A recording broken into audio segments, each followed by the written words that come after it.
Everybody knows, if you listen to this show, I'm degreed in Black Studies. History is really important to me.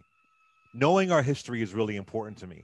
And I've always said this, one of the ways to, if not dismantle, that might be too dramatic of a term, one of the ways to put a dent in white supremacy, just a bit of a dent, just to try to affect it a little bit, is knowing our history.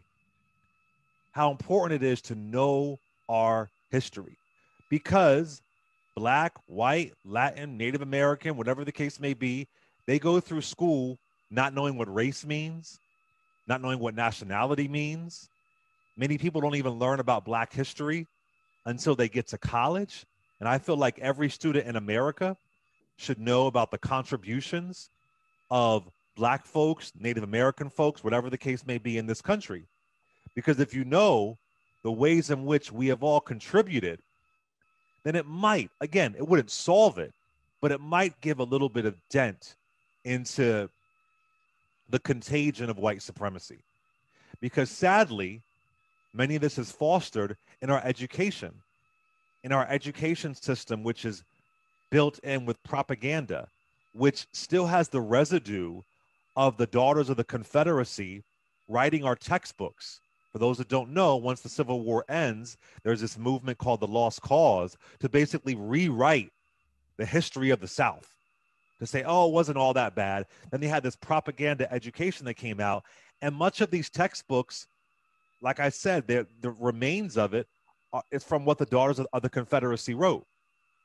So now, because, we had this uprising, if you want to call it that, in the summer of 2020, there have been these movements to, have more diversity in television, have more diversity in corporate America, all this kind of stuff. And there's also been movements to make sure we teach proper history and we teach about race and gender and the ways that these things operate and function and affect us. There has been pushback about this all over the country.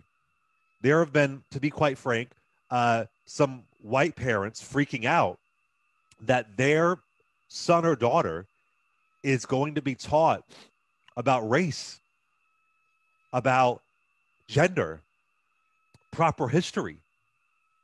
And there are folks who are upset about it. There is a bit of an uprising in Missouri over critical race theory being taught. Listen to this news clip, basically breaking down parents who are outraged that their child in high school, not elementary, being taught critical race theory. We are all here for the good of our kids. I'd like to keep everything focused on the children. That's what this is about. It's also about recent controversies within Rockwood schools. A ban on altered thin blue line American flags on baseball uniforms, discussing race and history and English assignments, an email telling teachers to hide certain lesson topics online. Some parents have gotten so upset the district confirms it's hired security for the homes of high-level administrators being threatened. We have a right to know what's being taught to our children. Friday afternoon, a crowd gathered at a forum to discuss these issues, and with a few exceptions, I have been judged by who I am. Yes, I have. The room was mostly parents angry with diversity lessons in the mostly white district. I am here because to me it's very important that every student at Rockwood feels seen, heard, and safe. And right now, I think a lot of students of color do not feel that way. They are looking to ban identifying race. Ban identifying race. This is, I mean, man, I know so many people who have been advocating for this for a long time, and there is literally pushback to teach race in our schools to high school students. The reason why you have people, this is the reason why I say the majority of people in America are racist. And I know folks hear that and they have a neurological breakdown. The majority of people in America are sexist. The majority of folks in America are classist. We've been taught these things. That's the lie, the stunt that we've been taught. And if you aren't taught about race, then more than likely you're going to be ignorant as hell about race, and that will make you a racist. It's so important for white Americans to know our history as well, too. It's important to know how race is the very blood of this country, the very blood of this country. And there are parents fighting back against this when they obviously need a critical race theory course themselves. And then I think about this. I think about the governor of Mississippi. The governor of Mississippi on Fox News saying there is no systemic racism in this country. Listen to this. There is not systemic racism in America. We live in the greatest country in the history of mankind. Mississippi was built on systemic racism. He says this when he just declared April to be Confederate Heritage Month in Mississippi. Mississippi, the state where in the 1890s, it was the first state to have a constitutional convention to disenfranchise black men in voting. They were the first state to do it in the 1890s. Mississippi, they didn't abolish slavery officially until 2013. This is one of the poorest states in the Union. And your governor, they literally had to change the flag just recently because it had the Confederate symbol on there. And there isn't systemic racism.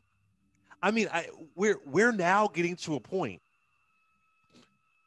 I mean, the amount of delusion that is being accepted is just outlandish. The irony of the governor of Mississippi saying there isn't systemic racism, of Mississippi, where Emmett Till was killed, where Carolyn Bryant allegedly is still alive in Mississippi, the woman who got Emmett Till killed. Maybe she moved out of Mississippi, I don't know. But where she was, that's the state, and she's still living her life. And we have parents pushing back, I'm assuming, in their 30s and 40s against race being taught in schools. This is important. One person said, my daughter came home feeling ashamed about being white. Well, then you should be talking to your daughter and saying, well, what people did during the Jim Crow South, or what people did during the civil rights movement, or what politicians did during mass incarceration, or what politicians did with the 1996 Welfare Reform Act, or what politicians did with No Child Left Behind. I mean, I'm talking about recent stuff, but if you want to go back to slavery, whatever the case, then now is the time for you to have a conversation and say, oh, you shouldn't feel bad about being white. You should feel bad. You should feel good that you don't have to be what other people were before you. Maybe you could be a John Brown, who was an amazing white abolitionist. Maybe you can be a Thaddeus Stevens. Then now it's your job to have the conversation with your child. But why you shouldn't feel bad, now you should feel good, because now you know how to do better, because you're being taught how race operates and you're not in a stupid bubble. So I was just very, no wonder we have poor whites voting against their own interests when they aren't even being taught about the structural underpinnings of race in this country, because they are affected by race and class as well too. So I was just disgusted, and to see these play that brief clip of that woman having it's the small part of it, saying that she's not a racist because she doesn't want race taught in school. Just play that brief clip. Just because I do not want critical race theory taught to my children in school does not mean that I'm a racist, damn it. I don't want race taught in my school. I want my kids to live in a bubble. I mean, listen, here's what I had to learn in school. I had to learn lies about Abraham Lincoln. I had to learn lies about George Washington. I had to have my history be sanitized, deeply sanitized. I had to look through history books and see no one that looked like me. I had to pay thousands and thousands and thousands and thousands of dollars to get Black history. I had to pay so much money to do it. I'm still paying that money off, actually. That I wasn't taught about any contributions of Native Americans until college. Yeah, so this is where we are. If you don't want race taught in your schools, then you're a racist. Again, not saying that you're a Klan member, not saying you want to hang somebody from a tree, but you are contributing to racism, which makes you a racist. If I didn't want women, if I didn't want the contributions of women taught in our schools, that would make me a sexist. That wouldn't make any sense.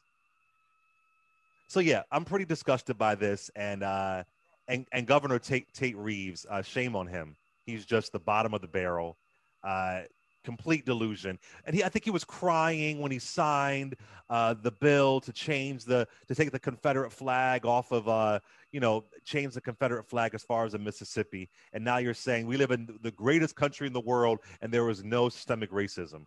Great. Alan, your thoughts?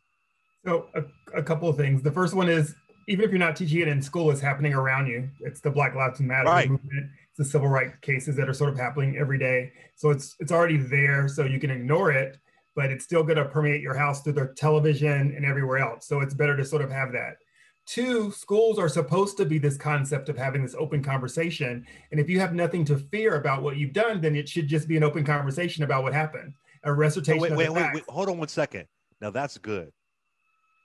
If you have nothing to fear about what you've done or how you've taught your children, then you've taught your kids the right stuff. So they're just going to be even more informed and be more intelligent, because I'm assuming as a parent, you did the right thing. And now when they learn about race, it's not even going to be a shock to them.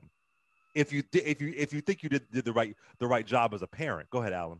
Exactly. And the third thing is, if you're not teaching this new or including critical race theory, which is something I didn't get until I got to Morehouse, to be honest, and I'm from Georgia, so that sort of tells you what is, then you are doing the indoctrination. You're socializing for a certain other type of race theory, which is the American race theory, which has not been productive. So you're teaching them consistently, chapter after chapter, that we wore the white hat, right? Japanese internment happened on one page, you turn the page, it was fixed. Slavery happened on one page, you turn the page, it was fixed. We've always been about liberty and freedom. And no matter that women couldn't vote until almost the 70s, we've always included women along with men. We've never really excluded people from voting. 1921. 1921. Yeah, just to be clear. But they couldn't hold a credit card. A single woman couldn't hold a credit card until I think 1972. Go ahead. Right. So full inclusion, whether it was on paper or not, which has always been the concept of King, just tell me what you wrote, be what you wrote is a concept. But even when they changed the rules to include people were still excluded. So I think that it's a little bit of this concern about having an open conversation, which always troubles me, that you feel that you need to make a statement to say that something isn't something. Don't tell me that it isn't, show me that it isn't. And like you always say, look at the numbers for Mississippi. Look at where Mississippi falls on the chart. I believe Mississippi may be the worst above or right below South Carolina as far as education goes in the nation. And now the Republican Party is making this critical race theory concept the new demon, the new scare, the new immigrant coming to get you by dealing with this reality of the past. And you'll see it's trending everywhere. And it's not just in Missouri, it's everywhere. They're trying to say, let's take this out of education. Let's take this away from people. So they won't harm themselves with realizing exactly what the past is. And listen to this from the article. It says discussion of race and history and literature lessons upset parents as well. And the district confirms the hiring of at-home security patrols for some of their administrators who have received death threats over education. Superintendent Mark Miles and Director of Educational Equity and Diversity, Brittany Hogan, are both leaving their jobs at the end of the school year. So there's that, but just this line, literature lessons. To Kill a Mockingbird. I had to read freaking William Faulkner, is that what it's called? Sound and the Fury. Yeah. The amount of foolish books that I had to be tortured with that had no representation. It wasn't until I went to an art school in Philadelphia, we read Things Fall Apart. Oh. And guess what? We had a Black English teacher. We read Things Fall Apart. Literature lessons. So you want them to learn the same books that you learned 30, 40 years? This is part of the problem. This is part of the It's so disappointing. It's so disappointing. And this is the reason why, yes, we do live. Yes, this country is racist. Again, I will say this on Friday. I don't expect Vice President Kamala Harris to say it. I don't expect President Joe Biden to say it because they're not activists. They are politicians. But this is part of the reason why. This is the reason why Karen Hunter and Professor Greg Carr, they have their amazing in-class sessions every Saturday. And tons of the comments are like, I didn't even know this. I'm learning all this now from Karen Hunter and Professor Carr. Well, you know, the concept is strong when the only answer is I have to kill you to stop you from doing this, right? Because if it was a true world, you'd do your argument and the best argument would win. So the answer is that I have to kill you or eliminate it. Yeah, and again, I want to say this. When I say teach Black history, it's not just for Black students. Everybody should know, history, right? We're a melting pot. They say we are, but this is where we are. This is exactly where we are. And then on top of that, the governor of Mississippi saying there is no systemic racism.